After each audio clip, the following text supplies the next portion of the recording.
Oh, come on in, come on in, come on in. How are y'all doing tonight? Welcome, welcome, welcome. Hey, folks, it is great to be back with you tonight. Oh, my goodness.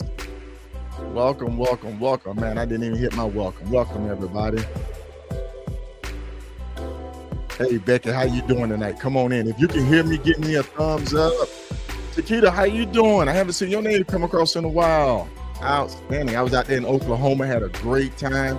Stopped in this little best barbecue restaurant. Oh my goodness. They had those burnt ends. I tell you, I was loving it. I was loving it. Come on in, folks. We're going to give people enough time to come on in so we can get this thing started. Welcome, welcome, welcome. Good evening. Good evening. I'm glad you could join us. Hey, I got a great show lined up for you. I'm sure you're going to love it. If you know me, you know I love that history. I love those unsung riders out there, man. I'm telling you, the people that's been getting it in before me, that's been laying the pavement down, the unsung heroes is what I call them. And I got a great one on for you tonight. I got a young man on. I mean, a young man. Folks, I'm telling you. Hey, look, my special guest knows it. Hey, what's going on there? By God Zulu, man. How you doing? Oh, come on in, folks. Ones, how you doing? Thank you. Thank you. I appreciate you joining me tonight. Where the bells at tonight? I hope they're coming on. I enjoy seeing them coming on as well. But look, folks, I'm going to go ahead and get this thing started. Hopefully we got everything up and running. I got a couple of people on YouTube. I got a couple of people on Facebook. Hey, Tiffany, how you doing? Congratulations, Tip, on your achievement there. Looking forward to great things from you. Folks, I'm telling you, man, we got an all-star lineup tonight of people coming on. Hustle, man, how you doing? That's what I'm talking about. I can't wait to interview you, Hustle, man. I know you're going to have some great stories to tell too, man. But look, without further ado, I'm going to go ahead and bring in my co-host tonight. What's going on, my co-host tonight? Good evening, everybody. Good evening. How are you all doing tonight? We got a special one tonight. I'm telling you, Moose. I'm telling you, man. Hey, when you as young as he is and still out there doing it, man. Ooh, that's still going. Still going, man. And still going. I don't hear nothing about your pinky toe hurt and you can't ride. Oh my goodness, man. I'm telling you right now, if you know anybody out there that's complaining about riding long distance riding, back hurting, knee hurting, what's going on, Kodak Most Hated, man, you might well just go and sit down in the corner somewhere and call it quits. Because the man that we have on twos, not threes. Hey, Moose, you're sitting there beating our gun without it, man. Let's go ahead and bring him in. How you doing tonight, sir? Doing fine. How you all doing? We're doing great, Charles. We're doing great, man. It is an honor and a pleasure to have you on with us tonight. I have truly been inspired by your legacy, putting together this show, talking to you in pre-production, listening to what Moose had to share with me. I am super excited to have you on tonight, sir. My pleasure to be with you. Hey, folks, this young man right here. Without further ado, let me go ahead and have my co-host introduce himself. Co-host, will you go ahead and introduce yourself, sir? I am Moose, Vice President of the Kingdom Knights Mother Chapter in Maryland, and I am honored to be on the show tonight with my buddy Chops of Maryland. That is truly the man. Yes, he is. Yes, he is. Without a doubt, without a doubt. And sir, if you would, please go ahead and introduce yourself to our audience tonight. Yes. Good evening, everyone. My name is Walter Mozee, Mozee. Bike name is Chops. I live in Upper Marlboro, Maryland, and I am a retired member of the Maryland chapter of the Buffalo Soldiers. I've been riding for a few years, and through the grace of God, I've been riding well over 60 years, and I hope to do a lot more. Oh my goodness, folks. Can you understand that, folks? Can you understand when he say over 60 years? Oh, that's longer than I've been living on this planet. my mama and papa already hadn't thought of it. It's like, we don't want that worsened joker. But oh man, let me slow down. Let me just control myself. I'm telling you, sir, it is a true honor to have you on tonight. Like I say, putting this show together, looking at your legacy, looking at the stories that you have to share and tell about growing up, the state that you grow up in, even getting your first bike. We're not going to just go ahead and put it all out there, but that is truly an inspiration. And I hope everybody that's tuning in tonight, stay with us. Stay with us throughout the whole duration, because the stories that Chop have to share with you guys are going to open your eyes. It's going to be inspiring and inspirational. Yes, I started riding on a Cushman motor scooter. I don't know if many of you know what that is. Out in the biking world, we call it the big name with little wheels. And I rode that for maybe a year. And then the photo that you see there was my first bike, my first Harley. That is a 1954 Harley Davidson. And I got that right after I graduated from high school. And I grew up in the state of Missouri, about 50 miles west of St. Louis. So I kind of fell in love with Harley Davidsons when there was a trucking company near me, and the sons and the daughters all rode Harleys. Right. A little bit different persuasion than me, but it just looked so neat. It looked like they were just gliding along. And I told my father when I was about 7 or 8, I said, I'm going to get me a Harley one of these days. And he probably just said, yeah. Well, I started to work early, and I got that 54 Harley in 1962. So that particular bike right there, the story behind that bike, you were in pre-production, you were telling us about it. How did you find that bike? Because back then, dealerships in Missouri, how did you find that bike? I was looking in the paper and the newspaper. This was the St. Louis Post, and I happened to go into the sale ads or the want ads, and they said this bike was for sale. So I called the guy, and he said, yeah. So we jumped on our motor scooters, and we rode down to, I believe it was Olivet in St. Louis, and talked to the guy, and he said, yeah. He said, I want to sell that. He gave me the price, and I said, tell you what, I'll be back tomorrow. So we rode back home, and we rode back down there the next day together, and I brought it home. I mean, I had never ridden a bike that large. And the unique thing about that we don't have today is that it was a 3-speed tank shift. The shift was to the tank. It had a rocking chair clutch, so it's a little different than in the cars and trucks where you push in. It was a rocking chair clutch.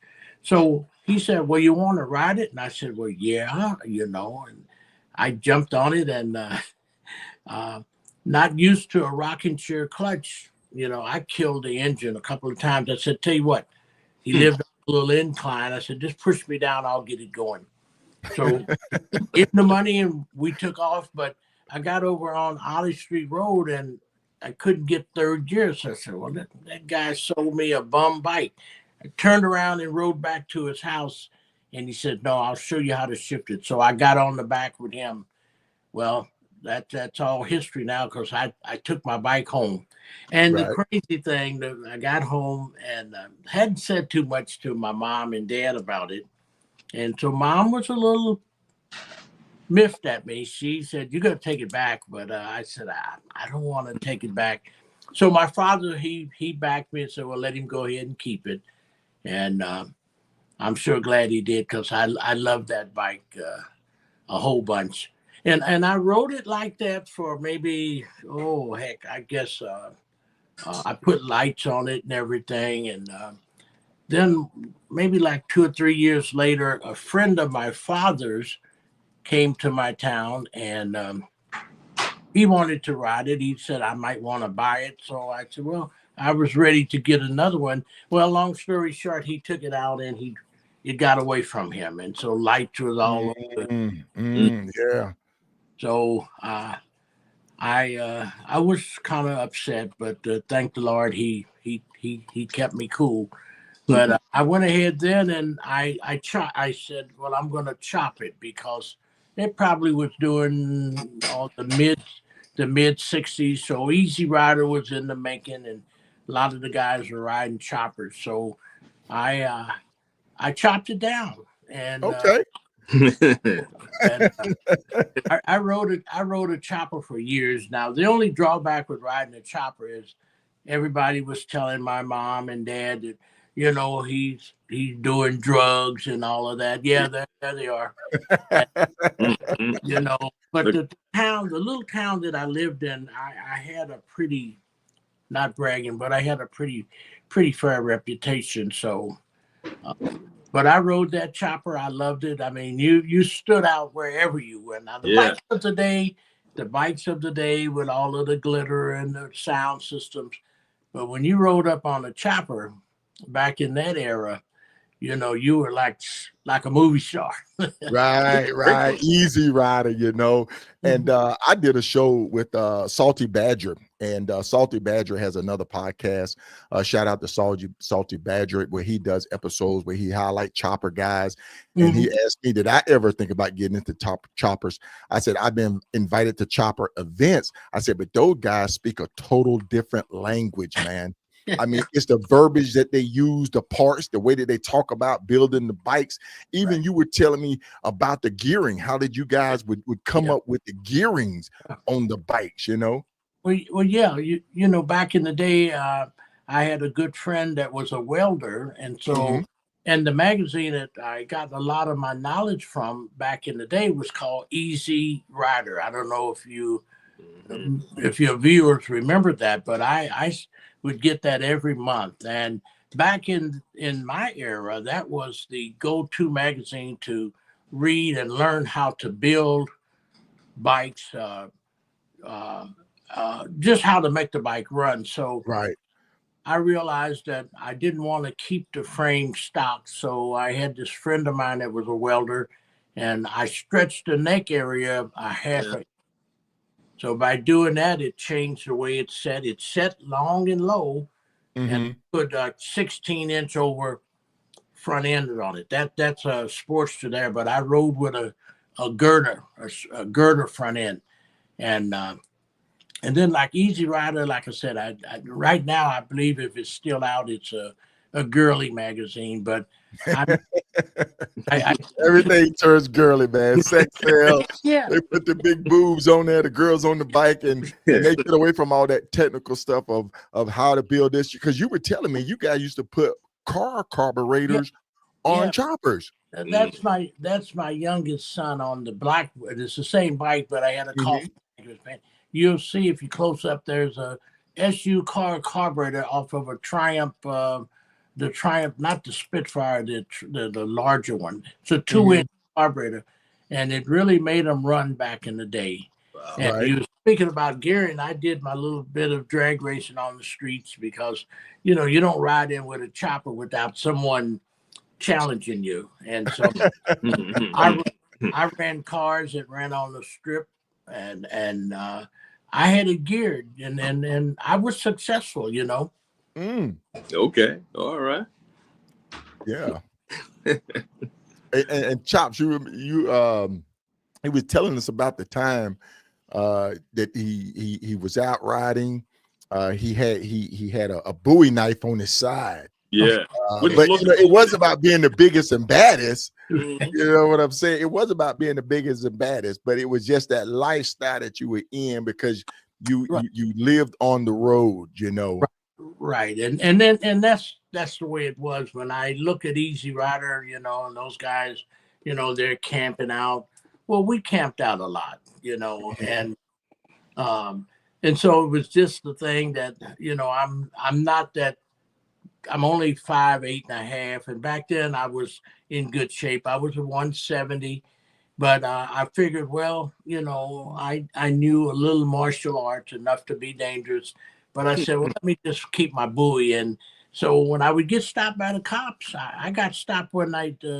I pulled a wheelie from the stop sign on riding another bike. There we go. Low ride. This cop, he found me. I was down in I was down on that same bike there, and he pulled me over, and we were going to Fort Leonard Wood to camp out. And he asked me, let me see your credentials and everything. And then he said, before he said anything, why you got such a big knife on it? I said, sir, look I had my bedroll back there and we're going camping. But he went back and ran my plates and license and insurance. And he came back and told me I was going to get a ticket.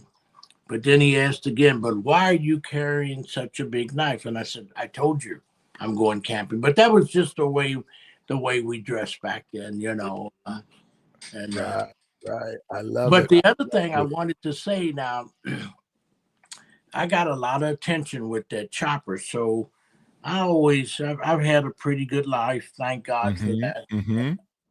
And, but I would go into the projects. There was a project in St. Louis called Pruitt-Igoe. And I started to ride through there, and all of the little boys and girls, they were just, oh man, you know, I was a movie star. So I started to go through there on a regular basis, and I talked to them, and I said, you know, you need to get a good education. I said, because a bike like this, if you don't build it yourself, it costs money.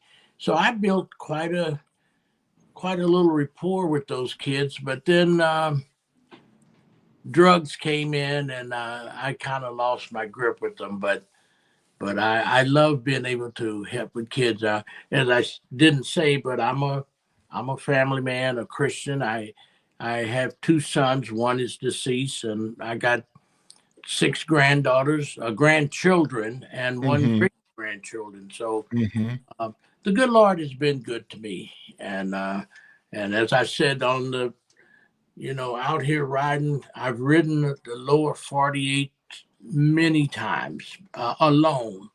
Right. I meet some real righteous people out there, you know, I don't try to push my way of life. I just love to ride, but I've met outlaws, in-laws, you know, but all laws. all of them. And the thing Right. about it is that it seemed like no matter what color they were, it seemed like my Harley was the common denominator. You know, I love blues and stuff like that. Right. I think the same thing with music, but I think that the Harley made a difference. People always wanted to come over and talk to you. And even now that I've graduated from the chopper, I still get that same response. Yes, you do, sir. And this is your son? Yes, that's my son. Yeah. Okay. Yeah. And is this bike? This was one of your bikes? Yeah, that's my 3rd bike. That's I had the chopper, and then I had the lowrider, and that's a 83. And it's a picture in there with me and my wife, but it was a dresser. And so each time I get another bike, I do something with it. So I got a 96 Ultra Classic, and I took the pins off of that and made it more of a street rod, you know. And so it's got a big engine in it. It runs good. I'll keep that bike forever too. Now, is this the one that got the 300,000 miles or the 250,000 miles? That one has 250, and then my 96 has over 300 on it, right at 300, and then my current rider, my current CVO has it's only got 70,000 because with COVID and everything, and being that I'm an old man, I didn't rumble as much as I did in the past. So, but my thing is this right here is with your legacy of the places that you've been before social media, before Facebook and YouTube and all this other stuff, you were actually out there riding these bikes right here across the country with all the lights on it, bells and whistles. You went to the first National Roundup. And you were telling us about how it all came about, how y'all used to do field trips and stuff like that. Field meets. Thank you, Moose. Thank you.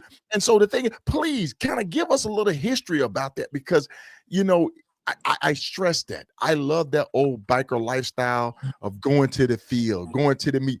The Colorado story when it was cold when you come outside the tent. Yeah. Well, before we had the National Bikers Roundup, um, I lived west of St. Louis. So at 19, I started riding my Harley into St. Louis, over to East St. Louis, over to Peoria, Illinois. So we had back in the day, we had what we call a field meet. And we would meet at some big park, and we would have biker games. All of the clubs would meet.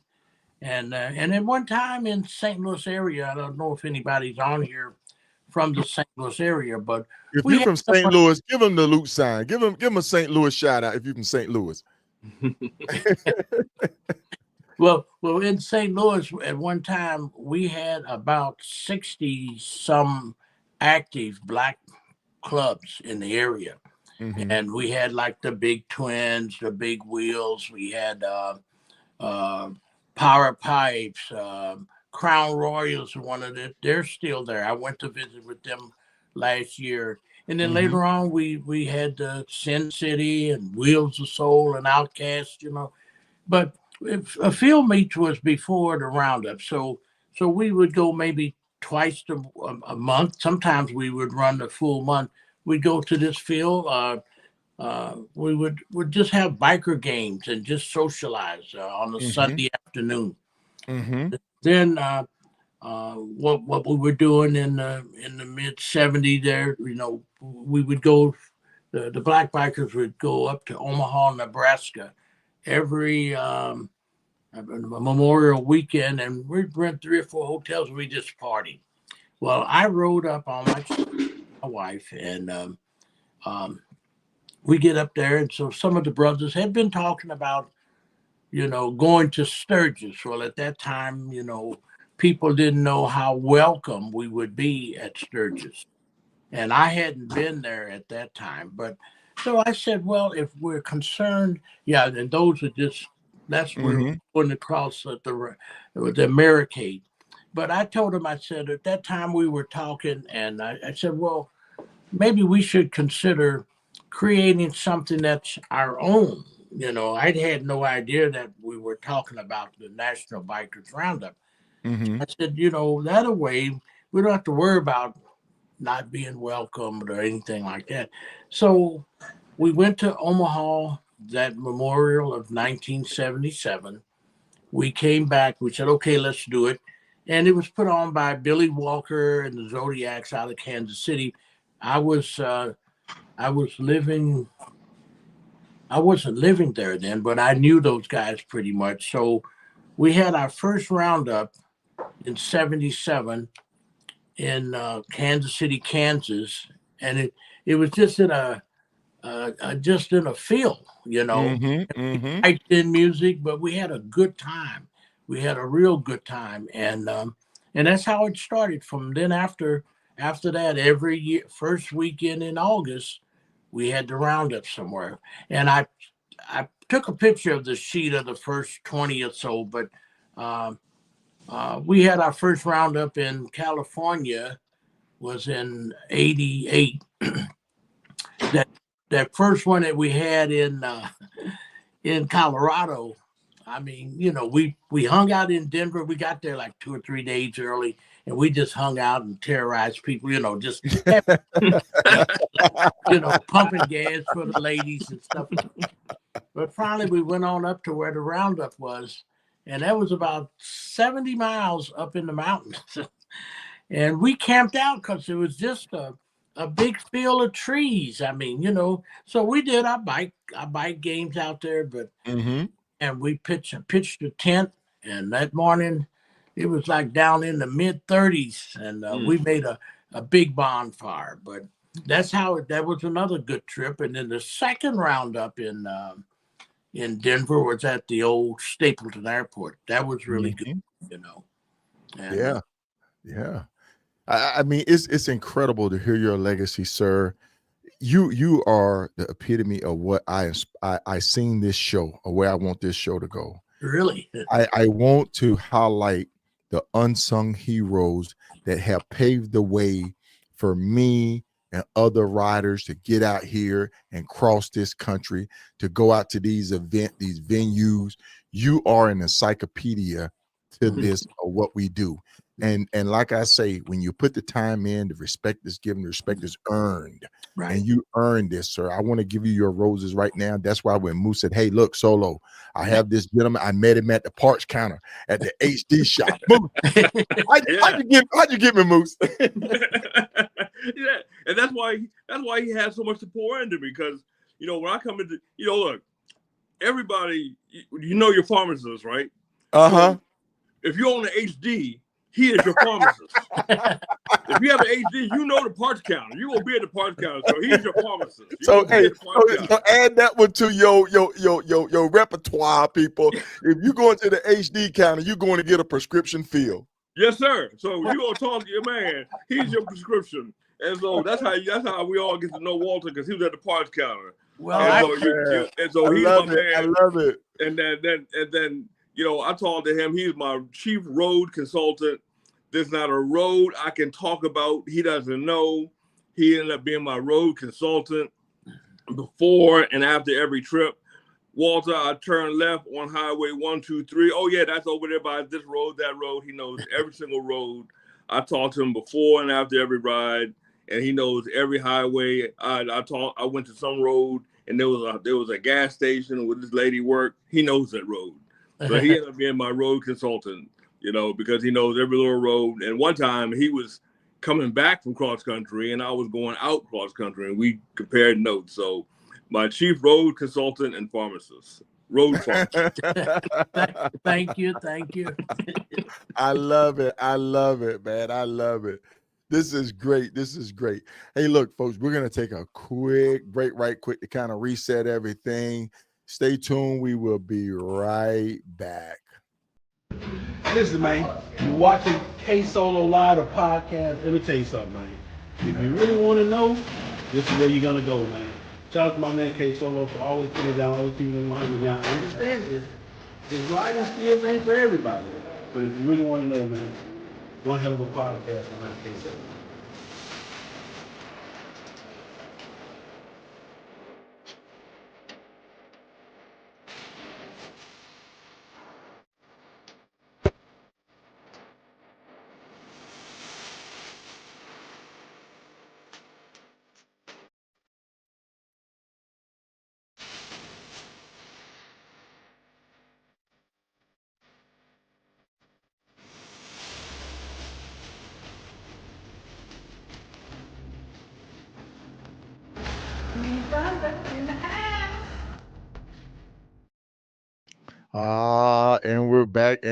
And we're back. Welcome back. Thank you for tuning in, folks. Thank you for staying with us on Riding with K-Solo podcast here every Tuesday night, 8 p.m. Eastern Standard, 7 p.m. Central Standard, 5 p.m. Pacific, right here, Riding with K-Solo, the podcast, where we highlight all of the unsung riders from across the nation, from the East Coast to West Coast, from the North to the South, right here, Riding with K-Solo, the podcast. All right, folks, I got a great one on for you. We have had a great time with Chops tonight. Chops, you done took us back, man. You done educated us. People are just enjoying it. But look, folks, don't think that he just rolled back then, because guess what?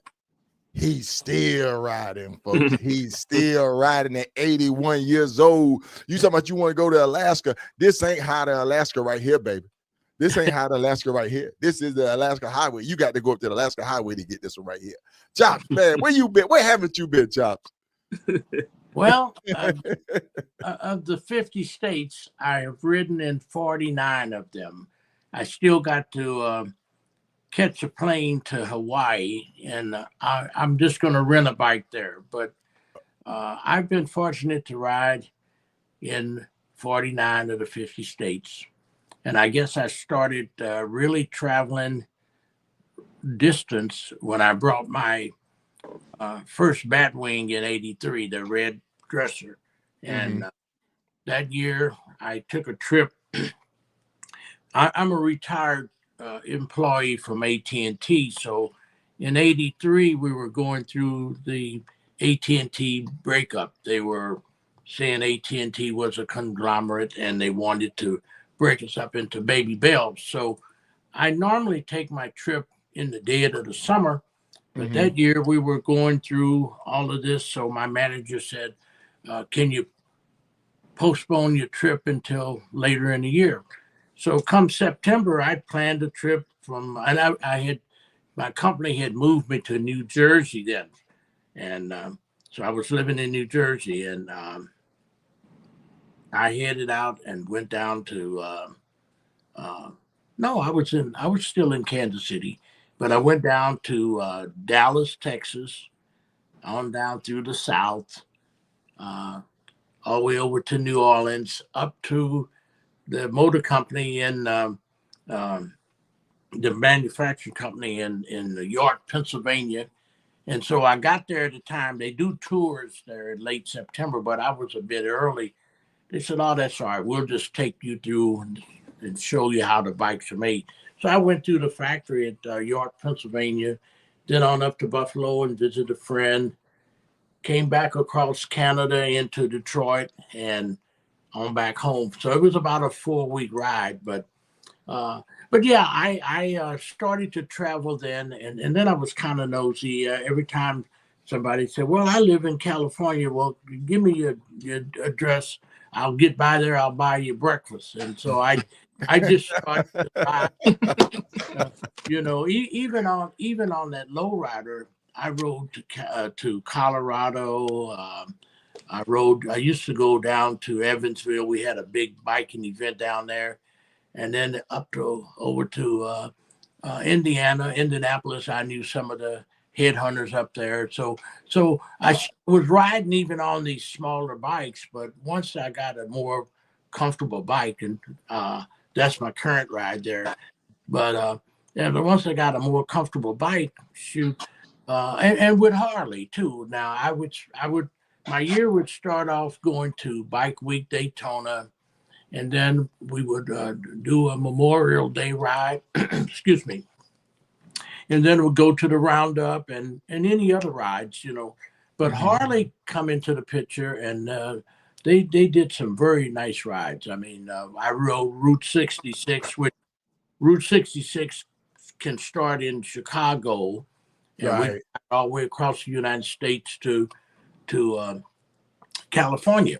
Right. And I'm planning to do that ride. That is one of my rides that I'm going to be doing this year, because I've ridden on portions of Route 66.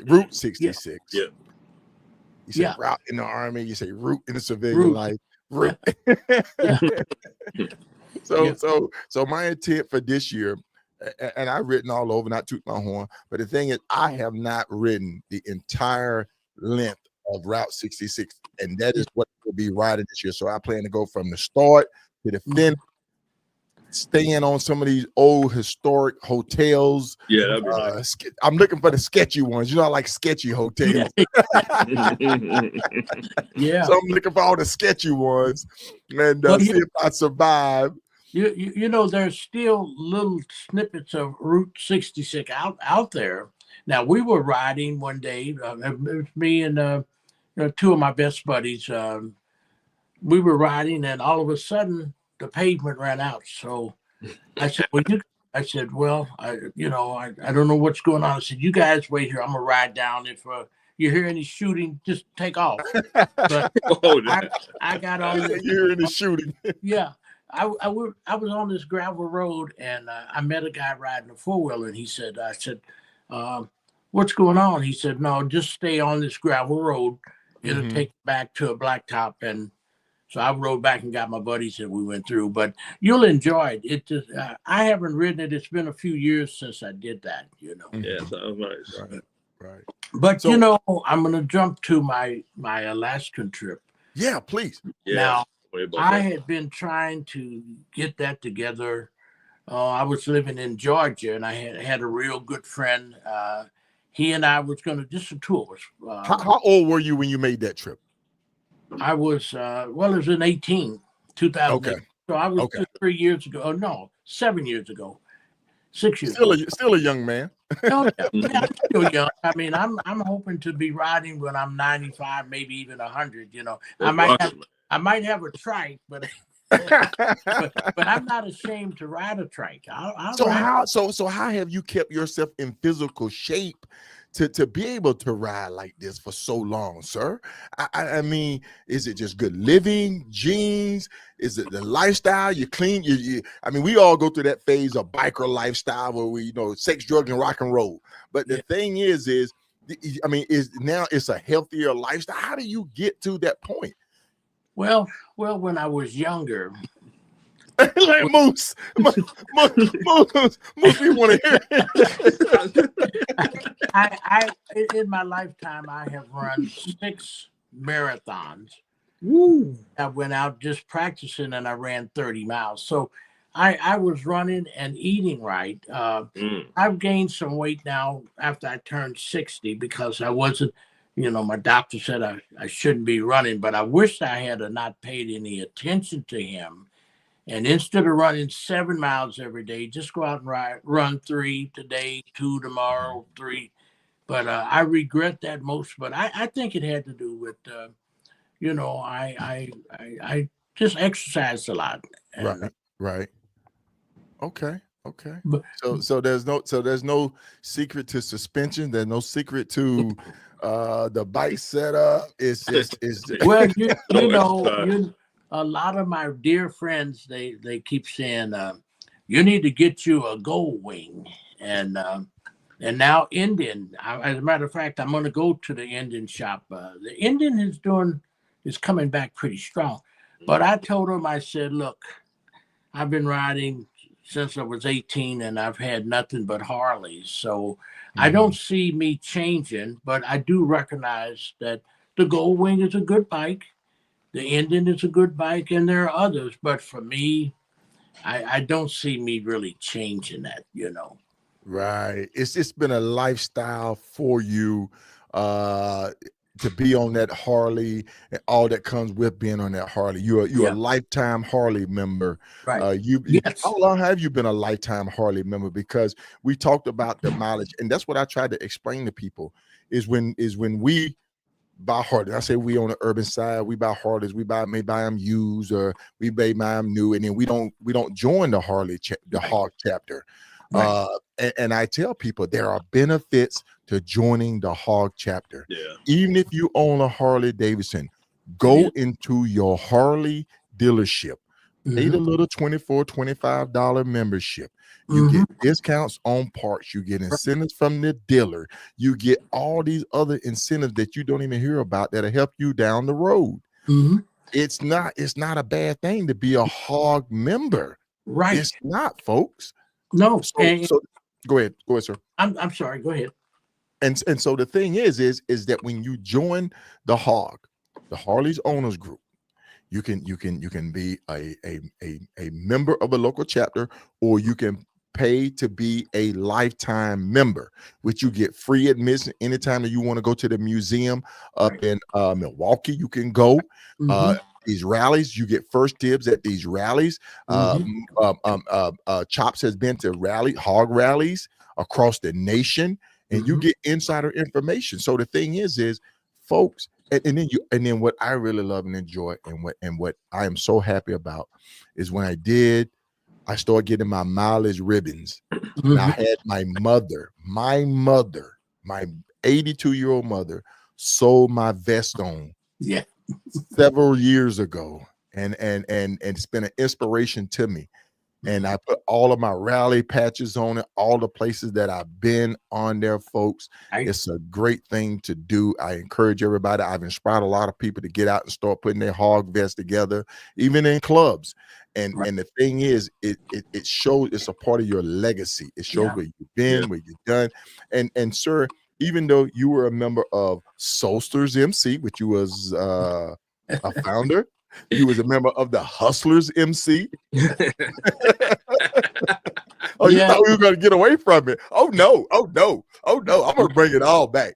I'm going to talk about all of it. Those were in my I still had the chopper at that. When I was a Soulster, it was just a group of us guys from church. We all had, I think I had the only Harley. The president had a 47 Indian Chief, a cousin of mine, but a little bit older. The rest of the guys, you know, a lot of the brothers jumped on the 750 and the 450 Hondas, you know. Right, But right. I kept saying, well, I have a Harley because, as you said earlier, there weren't a lot of black men when I came in there riding Harleys. They went for the Hondas, and maybe it wasn't that Harleys were so much more expensive, but they just didn't care for Harleys. Mm-hmm. So I rode the Harleys while I was a soldier, and that group we just did small things, you know, more charity. Then I built my chopper, and it was another friend of mine in there that had a real nice Honda chopper. So we come up with a name, and I had a guy that could graft me a nice patch. So I had a real nice patch, and we didn't mean we were hustling ladies or anything like that. We were saying we're high because we rode a lot, so we're highway hustlers. So we had a nice patch, and we wore that patch, and we went to all of the guys in St. Louis and East St. Louis knew who we were. They knew who our president and everything. And but then my company AT&T in '78 was expanding, so they transferred me to Kansas City. And some of the members, I wanted to take the patch to Kansas City so that now once a month, my St. Louis chapter could come up and merge with because I was going to start a chapter in Kansas City. But they didn't see fit for that. So I said goodbye and went on to Kansas City, where I met the Zodiacs, Billy Walker, the Black Angels, you know, street veterans. And, you know, I was tight with them. And Right, so I right. stayed there. And then I just kind of ran by myself because while I was there, I lost a real close buddy of mine. And it kind of messed with my head. And so I said, I'm just going to be a loner. So I rode across country most of the time, just me, myself, and I, because I didn't want to hurt again. And you know, like I said, no one bothered me. I got along with everybody. You know, banditos would come up and say, "Hey, brother, everything okay?" You know, the pagans. You know, and so then I stayed there and rode. And then I got another opportunity to move to New Jersey. And so when I went to New Jersey, So listen, folks, if you're on a bike set on the East Coast, St. Louis, New Jersey, Kansas, Georgia, this gentleman here have been on that set probably before some of us even born. He probably know your papa. Well, and you know that has happened to me when I was in Kansas City. You know, I never, you know, wore a lot of patches on my job. I keep certain things to, even now as a retired Buffalo soldier, I don't always wear my patch in places of business and some events. Everybody pretty much know who I am because I've been around, and I used to write for a newsletter. And when I became a soldier in a full patch in '04, you know, I put out on Facebook, I am now a Buffalo soldier, forever a Buffalo soldier, you know. So everybody. And that caused a little ripple too. Yeah, because that caused a little ripple. It did, because some of my friends thought I was gonna patch over to them because I try to be a friendly guy. You know, if you treat me decent, I'm gonna come to your events. But when they saw that I went to Buffalo Soldiers, they were a little miffed, but we're okay today. I mean, we're all right today. Okay. But I know Juanita Shaw out of Loop. She was like, do you remember the One-Eyed Jack's MC out of Alton, Illinois? I believe I remember, because One-Eyed Jack MC. Right. Yeah. We would go to Alton all the time. Whenever I go home, I ride up. My brothers ride in Missouri, so they ride trikes, but we'll ride up. Yeah, I used to go to Alton all the time. Okay.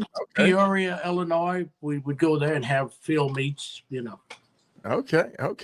Because you've been to the roundup 40 sometimes. Yeah. You know, I was there when it started, so I made that my riding event every year, no matter where it was, you know. And I don't have that sheet in front of me, but I think I sent it to you. But Right. I would go wherever it was. I would take off a week or so, ride down to it. And I remember we camped out in Dallas, I believe it was, in '81. We were down there, and we were in East St. Louis in '85. I mean, Memphis, I think it was in '87. But we went everywhere, you know. And What's probably been one of your most memorable roundups?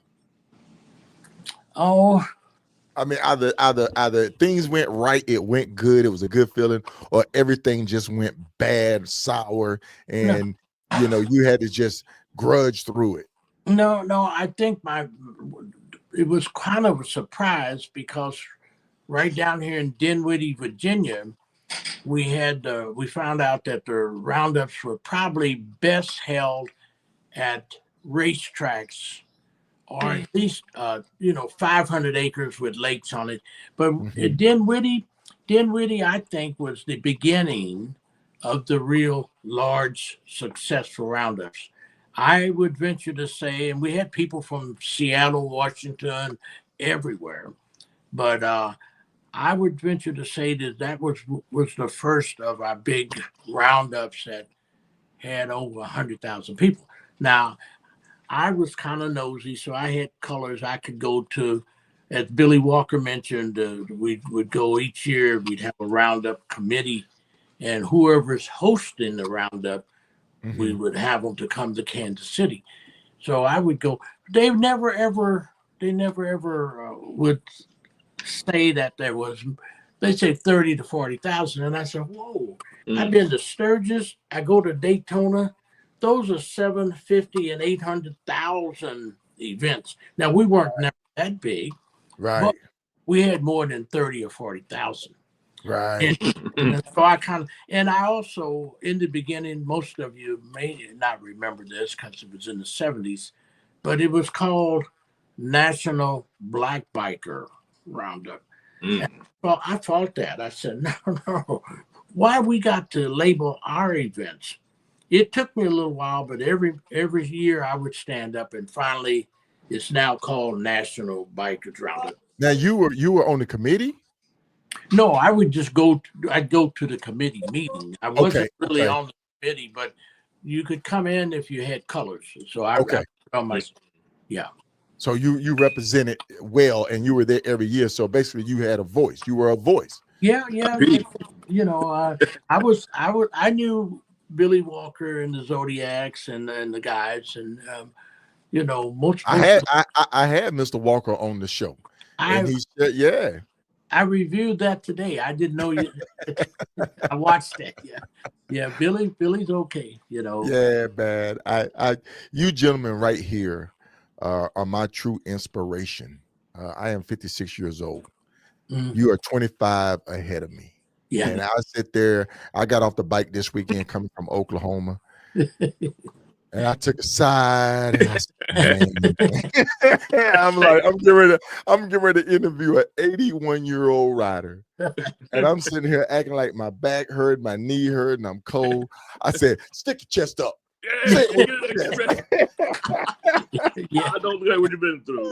I said, sit up. Yeah.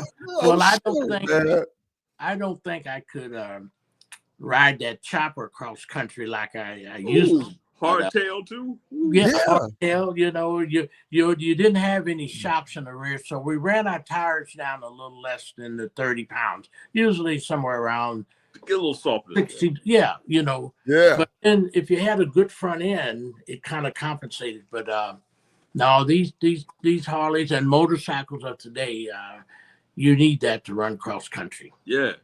And you know, especially if you say, well, I'm gonna do 1,000 miles today. You know, everything has got to be right, you know. And by the way, I still ride 1,000 mile a day, but I'm trying to say you don't have to do that, you know.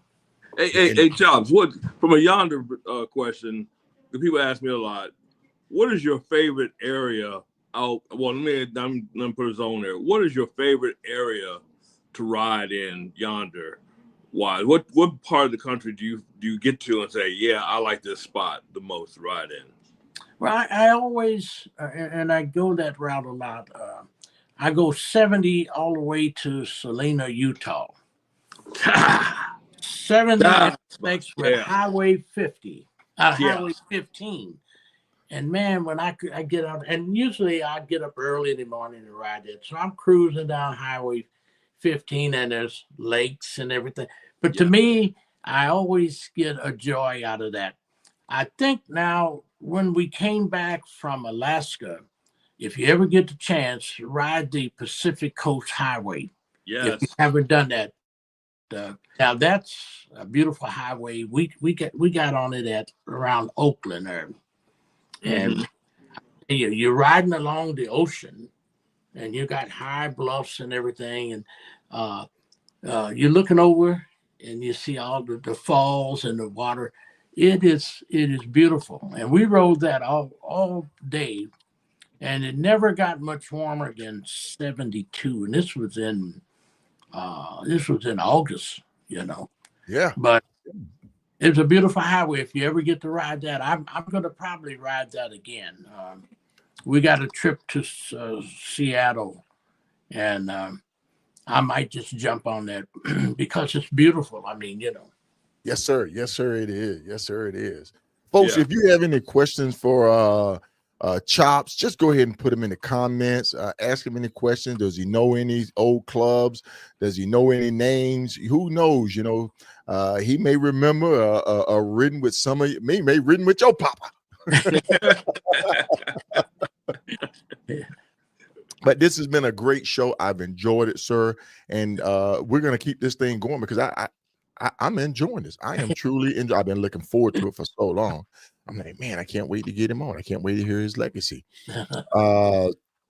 And I know we talked about a couple of things, that you were also a drag racer. You raced. We talked about back when you were building bikes, the gearing of the bikes that really fascinated me. Like you beat a stock car before, right? Yeah. I beat it was a guy had a car that it was a funny car. And I lived I had a drag strip in my little town, and I'd go down there. So I knew the track pretty well. And so I had just an old panhead. You know, back in the day, they said those were 1200s, but I put 50 over pistons in it. I had 2-inch valves, you know, had a pretty good cam, and then we geared. Now, you don't hear many of the racers out here today, they say, well, I got a stage 4. But the gearing stayed the same. Mm-hmm. So for me to come out and beat a car that's cranking out umpteen horsepower, you know, I had to have a little bit of a cheat on him. And then because I used to drag race there, you know, once or twice a month, I knew the box. So when the lights come down, orange, I leave on that last caution light because I knew my tires were going to be spinning. When I hit that chute, I've got him about a car length or so. Yeah. and then I practice on shifting. I mean, even today, on my 900-pound CVO, I can shift second gear and pull the wheel 2 feet in the air. But I don't do that. I'm too old for that stuff. Hey, look, man, this guy in this picture right here don't look too old because he's leaning in the curve. That's the tail of the dragon. That's the tail. Exactly. You see that? And let me tell you a story about that. So don't go telling us no, man. Yeah, that's on the tail of the dragon. Yeah. And I was seriously thinking about getting me a trike. And so me and some of my friends, a bunch of church group, we rode out there. Well, I rode that when I come back. I said, I don't need a trike yet, you know. So, and if you want to ride a piece of the country that's very close to the tail of the dragon, go down near Luray Caverns. I believe it's a highway there called 211. But for about 2 or 3 miles, you have just aggressive turns there, and as you would on the tail of the dragon. But that was my first time I rode it. 211. I believe it's Highway 211. Okay. And we were at Luray Caverns, and we left there. We rode out, and my buddy took me there. But man, I tell you, we had fun on that highway. So. Okay. Chasing our history on Tuesday. Thank you for tuning in and staying with us tonight. Everybody, DJ FX, thank you for staying with us. Views on Tuesday, thank you for staying with us. Juanita Shaw, thank you. Everybody, Willie Brown, thank you. Hustle Man, Russell Brown, everybody. Hugh Smith, aka Highway Smiley, thank you for joining us tonight.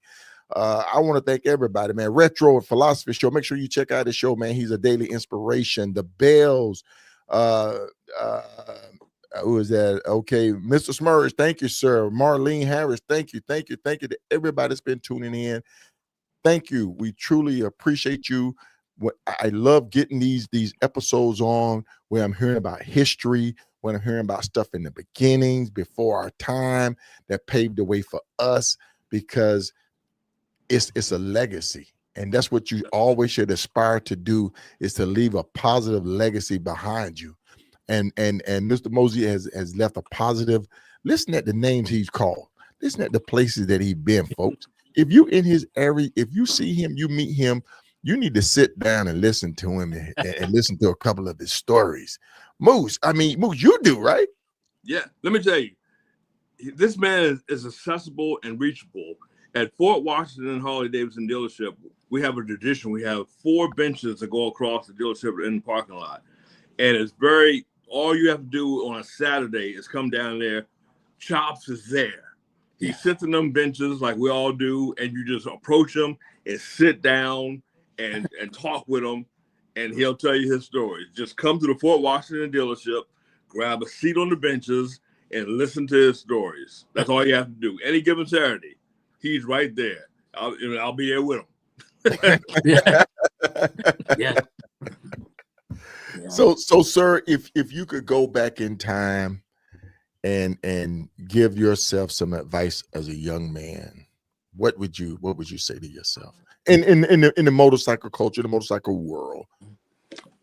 Well, I guess I would tell them to live the life that I live. Anytime I would see someone, I'm going to say, hey, how you doing?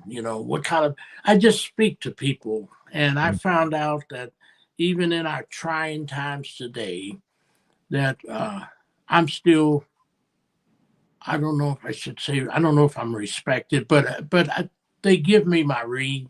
Like I said, I've been to 49 of the 50 states, and I have not known anyone to call me the N-word, not to my face. They may say it when I'm not there, but it always have been a pleasure. So all I can say is that I just treat people the way I want to be treated. And I believe it's paid off for me, because when people say, you rode there by yourself, and I said, well, even today, I don't really worry about it. Now, I know that at my age, I could have heart attacks or stroke, but you can have that at 50. Right. So, and as long as I feel good, I'm going to ride. I try to go to the doctor and stay healthy. But I would just say, treat people the way you want to be treated. That's it. And it come back to me triple fold. Right. Yeah. That's awesome, folks. That's words of wisdom right there. Is there anything else you would like to just encompass your legacy on, sir? It's just so much, folks. It's just so much. I probably did. This is probably our second interview, Moose, because last night, listen, last I should have recorded, man. An hour just isn't enough time to cover everything. It just isn't. But the thing about it, and what I wanted to do, Mr. Mozee, is kind of like document this, your words, your trips, your travel. As long as YouTube is up, as long as this episode is on there, people can go, they can Google it, they can see it, they can share your legacy. And that's what I wanted to do tonight, sir. Okay, and I thank you for giving me the opportunity to do that. And I hope I can get you back on, because like I say, folks, listen, I have my notes. I have my cheat sheet, as they say. It's a cheat sheet. And it's just so much that he has done, that he has places that he has been to, ridden, that hour isn't enough time. But hey, I don't want to keep you up too long. I don't want to, I know Moose got something going on. well, I just want to say I appreciate you guys inviting me on, and I want to thank all of the participants that I didn't get to see or know, but maybe someday our paths will cross, and as long as I can continue to throw a leg across my Harley, I'll be there. All right, sir. Hey, man. Hey, so maybe we get them to your event. That would be a beautiful thing, sir. So listen, we do an event. Sharif Al-Sadiq, my brother, and I, we do an event every year, first weekend of October. First week in October. It's not too far from you. It's actually going to be in Arkansas. Okay. It's called the Reef. It's called the Reef and K Solo Ride to Eat. And I will send you that information. I'll send you the link and everything like that. Okay. And the thing is, it would be a great opportunity for you to come to the event. Yeah. Let people meet you. I'm sure they're gonna want to hear your stories. They're gonna want to say, "Hey, we seen you on the podcast. Spill it. Talk to us about it. Inspire us," because that's what the RT is all about. It's for about riders coming together. It's not some big party. We don't have no DJ and nothing like that. We're all just coming together around, sharing stories, meeting people, social media influencers come together, and we just talk and we share our journeys and episode. Great people come together. So it would be a perfect opportunity for you to come. We're going to have Michael Kneebone, the president of the Iron Butt Association there. We're going to have Mark Roskett there. The chair of the California Motorcycle Association will be there. Those are probably the two of the largest riding groups out there. We're going to have representatives from the Arizona Rat Pack there. Okay. So the thing is if you want to come and meet these people, and I'm sure they're going to meet you, they're going to want to take a picture with you, you're going to be part of their legacy, their history, please come. And I will shoot you that information. Thank you, Moose. Please no do. problem. Please perfect type of event for him. Perfect for you. Yeah. Perfect for you. I'll ride because October's still decent. Okay. Yeah. It's still good. So it's always the first weekend in October, and we typically keep it in the middle of the country. That way people coming from California get about 15, people coming from the East Coast get about 15, and that way we right there in dead center. So, you can't go wrong when you put it in the middle, because nobody has an excuse of saying, I got to ride all the way to the East Coast. I got to ride all the way to the West Coast. Yeah, well, thank you. I'll be there. All right, sir. All right. Well, listen, you have a good night, sir. I'm going to go ahead and get ready to let you go, and then I'm going to get ready to close out the show. Moose? Thank you, sir. I thank you for having me. Thank you so much for inviting me. All right, so you have a good night. Okay, good night. All right. Moose, hey, man. Thank you. Legends. And look, not everything is on Facebook. There you go. That's it. Everything isn't on Facebook. And I try to tell everybody, man, you got cats that's been doing this for a while. We knew booties. We knew booties, man. I'm hearing about his story list. I'm like, she's already done that. He already been there. Yeah. So my thing, folks, is listen, our history is our past is our history. Our history is our past. Aspire to inspire. And if you do that, you'll definitely be legendary. There are people out there. This is why I have this podcast. Yeah. I'm not going to shock jock. I'm not going to get into the messy thick of it. I'm not going to get messy. I want to highlight the unsung riders. I want to share biker information. I want to be inspirational to you. And Moose, I thank you so much for introducing me to Chops, because hey, it was great. You knew exactly. And people, listen, if you have someone like Chops, if you have someone in your area that you sit there and say they need to be highlighted, they need their roses, get in touch with me, inbox me on social media, hit me up if you got my number. Get in touch with somebody. K Solo, the rider, hit me up and say, Solo, I got this gentleman right here, or I got this lady right here. She's been riding for umpteen years. She's been, through all these different organizations. She's still here, still getting it in. Positive influence. That's what we need more of on the bike set. Yep. That's what we need more of. I'm not shock jocking you. I'm not getting into other people's messy business. This right here is positive. You're going to leave this right here saying, man, 81 years old. And still going. No, still you heard he had no intention of retiring. Yeah. He's talking about pushing 90s again. If God has put it in him, he's putting it out. He's rolling. He's rolling. Yes. How can you not be inspired? There's no possibility. If you love this game, he's the game winner right there. Hey, look, this guy right here, Russell Brown, I want to get him on my show too, but he won't come on. Well, this should inspire. This should inspire right here. I know, right? Russell, I'm trying to get you on, man. You won't even come on, man. Oh, my goodness, the bells, man. Thank everybody for tuning in tonight. Hey, Moose, you got anything else you want to share with the people before I let you go, man? No, I just hope, like I say, I just hope this inspired everybody. Legends like this are all around us. We just got to highlight them. Like I said, if your pinky toe hurt and you don't ride after watching this story, get out there, man. But people like this and ride by. We see people like this at the gas station, and while we're pumping, two or four or five of us pull up in the gas station, we get gas. That lonely biker pull up getting gas. He got a story just like this. We just don't know him. Right. Sometimes it just takes a hi and hello, and they'll pull the story out if we just take time to listen to them. And sometimes we try to find these people out. We just saw one night. We pulled up to them. That's right, folks. Don't be afraid to introduce yourself, even if you ain't in colors and even if you're on your bike. I still do that. If I'm at a gas station and I see a lone biker by himself, I will walk up to him and introduce myself. If I have stickers on me, I give him a sticker and say, hey, man, I'm K Solo. That's good to meet you. Everything good. I met a booze fighter there off of 95. It was cold at night. The kid would come out. He said, man, I went down to visit my girlfriend. And I'm on my way back, and it was cold. And he was a booze fighter, young cat, man. Yeah. And I knew he was cold. I said, man, I know what you're going through. Yeah. He bundled up. He got back on that bike. It wasn't no full dresser neither. It was probably it didn't have a front fan. I can't remember what it was, but I knew this kid was going through it. But the thing about it, folks, is if you see a biker, you're not in colors, just go up and speak to him. It'll be an inspiration to him. How you doing? And the thing about it, even if your dad goes, just sit there and say, hey, man, ride safe. You know what I'm saying? Yeah. Safe travels to you. That's going to give them that little bit of to maybe finish the ride or get home safe. Yeah. You never know how inspirational that can be to them. That's right. Extra little push. That's right. That's right. Well, Moose, I appreciate you coming on.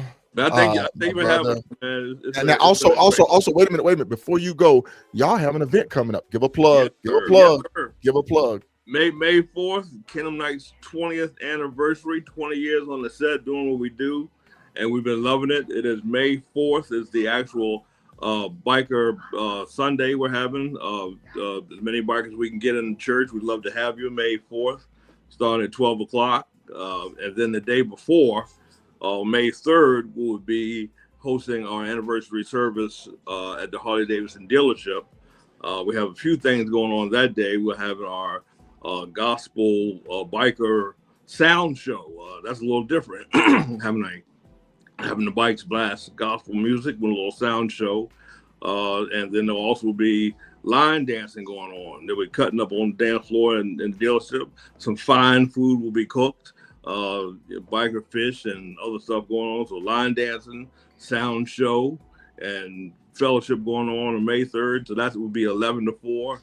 And then the next day, go on to the bike blessing, one of the biggest in the DMV.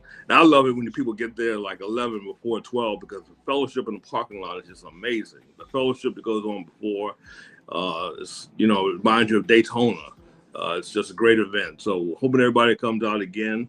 And hey, always, if it rains, the church has a roof. Come on out. Oh, man. I will be there, sir. I will be there. I said it publicly. I know I'm going to lose my voice already. I said it publicly, sir. I will be there. Yes, sir. I will be there. Y'all know how do we put that where I be going, man. I just show up. But you got me, Boost. You got me, man. I greatly appreciate it. All right. And shout out to Prez and everybody else, man. I'm so excited I'm on the show, man. I sure appreciate it, man. Yes, sir. Yes, sir. Well, all We're right. gonna have my wife on the show one time. Well, let's do it. Let's do it. She has an awesome testimony of survivorship, and we'll tell that story. That's right. That's right. We need to get her on. Yeah. We need to get her on. I'm gonna get her an episode. I'll be in touch. Okay. That'll work. All right, folks. I'm gonna let Moose get out here because look, man, I'm already 11 minutes over my time. My light up there blinking. You gotta get one of the lights. I got a link like a blinking light. All right, Moose. You take care, my brother. All right, brother. Talk with you soon. All right. Bye-bye. Oh man, folks, it's been a good one tonight. I mean, I love it. I love it. I love it, folks. You have to look at this thing. You come into the motorcycle culture. You even if you go join a club, even if you stay independent, you want to leave a legacy, a positive legacy, something positive. Leave it better than you found it. And then too, you get out of it what you put into it. I always say this, and this is my motto: aspire to inspire. And if you do that, you will definitely be legendary. Folks, I've enjoyed you tonight. I've enjoyed this episode because I've been looking forward to it. Stay tuned. Remember, Tuesday night, right here, 8 p.m. Eastern Standard, 7 p.m. Central Standard Time, 5 p.m. Pacific, Riding with K Solo, the podcast. Folks, I'm out of here. I've enjoyed you. Have a blessed night.